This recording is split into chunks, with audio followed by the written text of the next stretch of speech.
공자하면 뭐가 떠오르세요? 깐깐하고 감정 하나 없는 도덕책 같은 성인군자? 자, 오늘 논어 제11편 해설에서는 그 고정관념을 완전히 깨부숴 볼 겁니다. 진짜 감정적이고 인간미 넘치는 공자의 생생한 민낯을 만나보실 수 있거든요. 바로 시작해 볼까요? 하늘이 나를 망치는구나. 와, 진짜 놀랍지 않나요? 우리가 알던 그 이성적인 철학자의 입에서 나왔다고 하기엔 너무나 날 것 그대로의 정말 비통한 절규잖아요.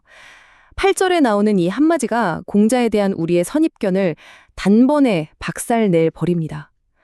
대체 무슨 일이 있었기에 이 위대한 스승이 이렇게까지 처절하게 무너져 내린 걸까요? 선진편이라고 불리는 논어 제11편. 여기서부터 진짜 흥미진진한 인간 공자의 기록들이 쏟아집니다. 총 25개 절로 된 이 선진편은 거창한 사상보다는 최측근 제자들과 나눈 아주 사적인 대화들을 담고 있어요.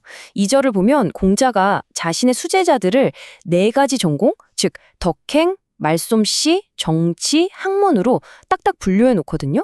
그러니까 무조건 한 가지 정답만 강요한 게 아니라 제자들 각자의 고유한 천재성과 강점을 그대로 인정해 준 거죠.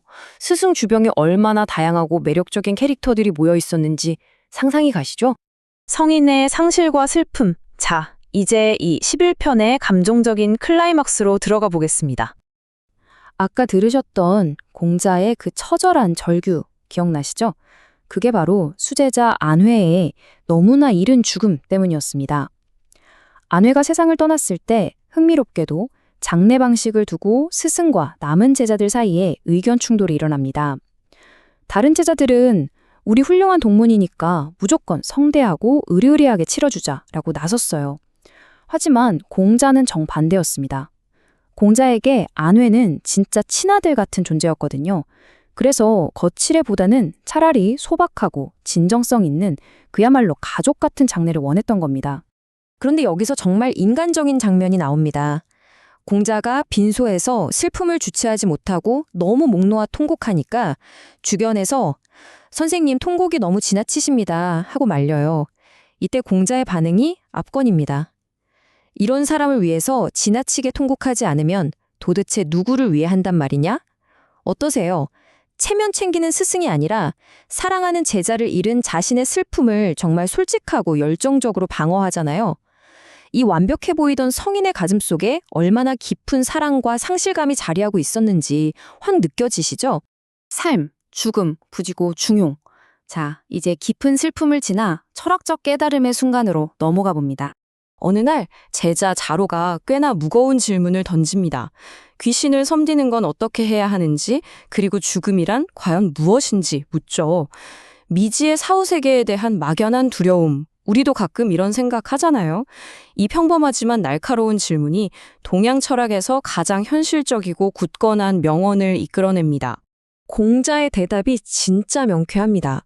살아있는 사람도 제대로 못 섬기는데 어떻게 귀신을 섬기고 삶도 아직 다 모르는데 어떻게 죽음을 알겠느냐. 와, 진짜 뼈 때리는 조언 아닌가요? 눈에 보이지 않는 죽음과 사후세계에 집착할 시간에 지금 내 곁에 있는 사람들, 그리고 내가 당장 살아가고 있는 이 생생한 현실에 온전히 집중하라는 겁니다.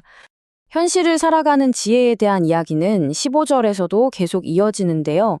제자 자공이 스승에게 묻습니다. 사라는 제자와 상이라는 제자, 둘 중에 누가 더 뛰어납니까? 누가 1등이냐 묻는 이 단순한 질문이 아주 중요한 삶의 지침으로 이어집니다. 공자의 평가는 이거였습니다. 한 명은 매사에 너무 오버하고 다른 한 명은 항상 2% 부족하다는 거죠. 그러니까 자공이 그럼 앞서 나가는 제자가 더 나은 건가요? 라고 다시 묻는데요. 공자가 여기서 딱 선을 긋습니다. 지나친 건 모자란 거랑 똑같다. 즉, 선을 넘어서 너무 멀리 가버리는 건 아예 목표에 도달하지 못한 거나 다름없이 똑같이 문제라는 뜻입니다. 여러분, 방금 이 대화가 그 유명한 중용의 핵심입니다. 모자라지도 지나치지도 않는 완벽한 밸런스 말이죠.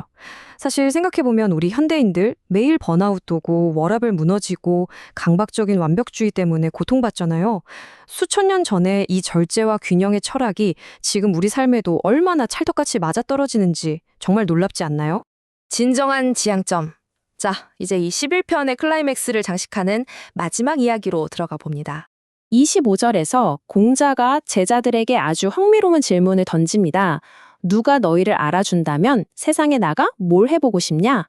자, 자로, 염유, 공서와 이 세 명의 대답을 한번 볼까요? 군사력을 키우고 경제를 살리고 국가의식을 완벽하게 주관하겠다.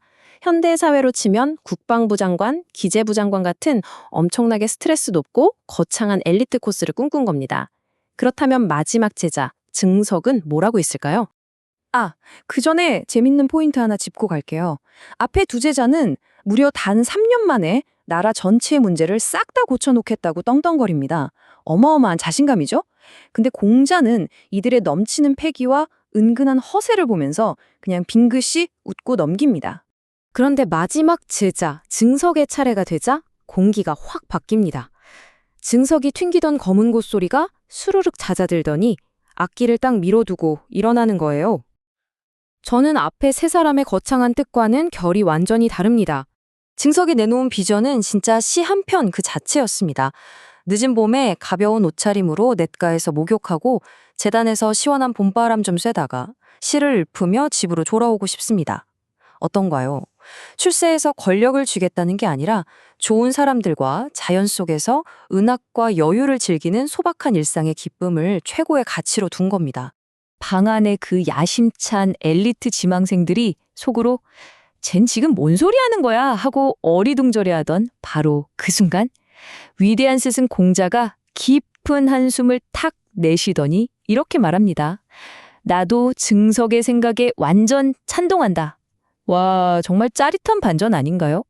천하를 구하겠다는 거창한 야망보다 한가롭게 봄바람을 맞으며 걷는 그 여유롭고 조화로운 일상이 훨씬 더 위대하고 가치 있다고 완벽하게 인정한 겁니다.